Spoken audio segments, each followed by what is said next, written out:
De Timothée, chapitre 1. Adresse et salutations. Paul, apôtre de Jésus-Christ par la volonté de Dieu, pour annoncer la promesse de la vie qui est en Jésus-Christ. À Timothée, mon enfant bien-aimé, que la grâce, la miséricorde et la paix te soient données de la part de Dieu le Père et de Jésus-Christ notre Seigneur. Affection de Paul pour Timothée, exhortation à la fermeté dans la foi et à la constance dans les travaux du ministère.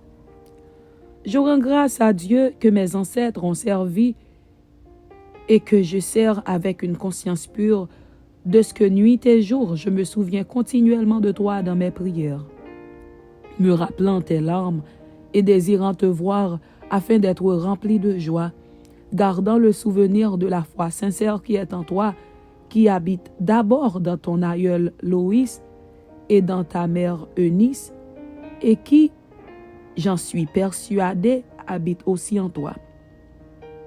C'est pourquoi je t'exhorte à ranimer le don de Dieu que tu as reçu par l'imposition de mes mains. Car ce n'est pas un esprit de timidité que Dieu nous a donné, mais un esprit de force, d'amour et de sagesse. N'aie donc point honte du témoignage à rendre à notre Seigneur, ni de moi, son prisonnier.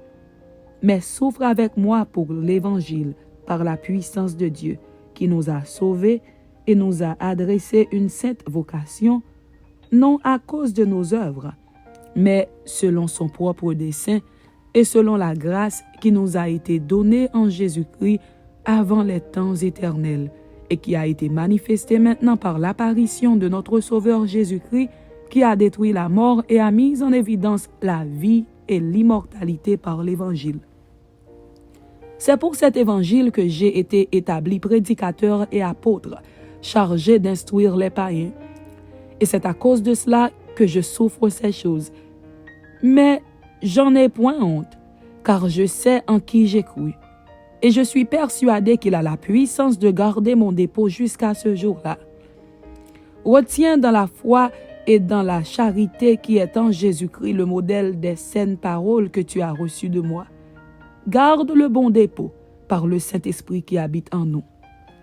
Tu sais que tous ceux qui sont en Asie m'ont abandonné, entre autres Phygèle et Hermogène. Que le Seigneur répande sa miséricorde sur la maison d'Onésiphore, car il m'a souvent consolé et il n'a pas eu honte de mes chaînes. Au contraire, lorsqu'il est venu à Rome, il m'a cherché avec beaucoup d'empressement et il m'a trouvé. Que le Seigneur lui donne d'obtenir miséricorde auprès du Seigneur en ce jour-là. Tu sais mieux que personne combien de services il m'a rendu à Éphèse.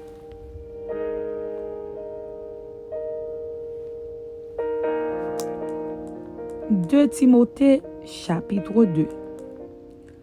Toi donc, mon enfant, fortifie-toi dans la grâce qui est en Jésus-Christ. Et ce que tu as entendu de moi en présence de beaucoup de témoins, confie-le à des hommes fidèles qui soient capables de l'enseigner à d'autres. Souffre avec moi comme un bon soldat de Jésus-Christ. Il n'est pas de soldat qui s'embarrasse des affaires de la vie s'il veut plaire à celui qui l'a enrôlé.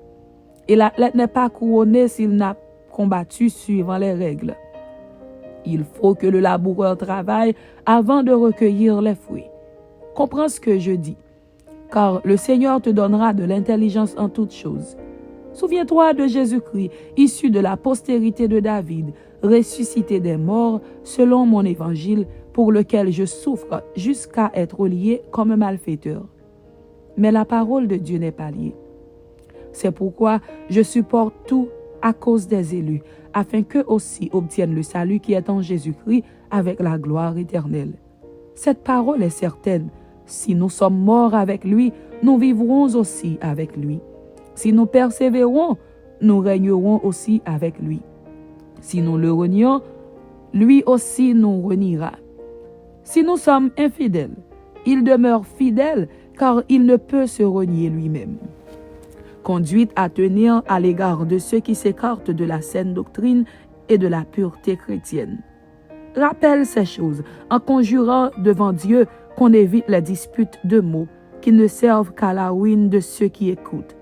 Efforce-toi de te présenter devant Dieu comme un homme éprouvé, un ouvrier qui n'a point à rougir, qui dispense droitement la parole de la vérité. Évite les discours vains et profanes, car ceux qui les tiennent avanceront toujours plus dans l'impiété et leur parole rongera comme la gangrène. De ce nombre sont Hyménée et Philette qui se sont détournés de la vérité, disant que la résurrection est déjà arrivée et qui renversent la foi de quelques-uns. Néanmoins, le solide fondement de Dieu reste debout, avec ses paroles qui lui servent de sceau. Le Seigneur connaît ceux qui lui appartiennent, et quiconque prononce le nom du Seigneur, qu'il s'éloigne de l'iniquité. Dans une grande maison, il n'y a pas seulement des vases d'or et d'argent, mais il y en a aussi de bois et de terre. Les uns sont des vases d'honneur et les autres sont d'un usage vil.